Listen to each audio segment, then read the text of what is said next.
چادر اوڑھ کر نماز پڑھنے کے متعلق چند ضروری سوالات ہیں۔ سردی آ چکی ہیں، اکثر لوگ چادر اوڑھ کر نماز پڑھتے ہیں، تو اس کے بارے میں کئی دوستوں نے سوالات پوچھے ہیں۔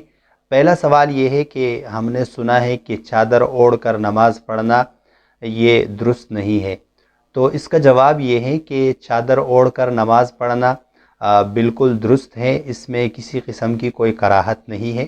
البتہ حدیث میں ایک چیز سے ممانعت آئی ہے جس کو اشتمال السماع کہتے ہیں، جس کا مطلب ہوتا ہے کہ ایک آدمی اپنے جسم کو چادر سے اس طرح لپیٹ لے کہ نیچے کوئی قمیص وغیرہ بھی نہ ہو، اور چادر کو اس طرح لپیٹ لے کہ اس کے ہاتھ وغیرہ چادر سے نہ نکل سکے، تو یہ صورت مکروہ ہے، کیونکہ اس میں سطر کھلنے کا بھی اندیشہ ہوتا ہے، اور نماز کے جو ارکان ہوتے ہیں وہ انسان صحیح طرح ادا نہیں کر پاتا، تو وہ ایک دوسری چیز ہے۔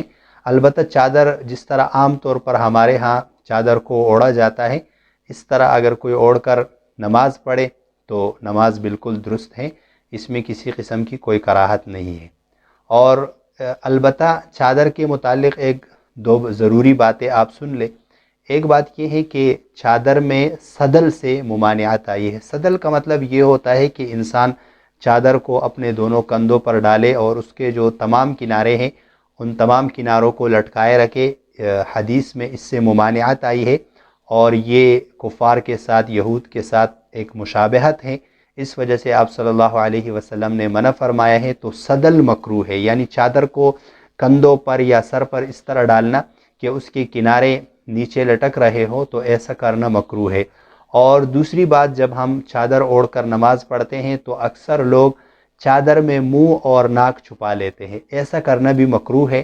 بلا ضرورت نماز میں منہ کو یا ناک کو چھپانا یہ مکروہ ہے، اس سے بچنا چاہیے۔ اور ایک اور بات، جب ہم چادر اوڑھ کر نماز پڑھیں تو اس میں اس بات کا خیال رکھیں کہ تکبیر تحریمہ کہتے وقت اپنے ہاتھوں کو بہتر یہ ہے کہ آپ باہر نکال کر نیت باندھ لیں، یعنی جب ہم نماز کے لیے کھڑے ہوتے ہیں تو بہتر یہ ہے کہ چادر سے ہاتھوں کو نکال کر ہم نیت باندھ لیں، اللہ اکبر کہیں۔ باقی چادر اوڑھ کر نماز پڑھنا یہ جائز ہے، درست ہے، اس میں کسی قسم کی کوئی کراہت نہیں۔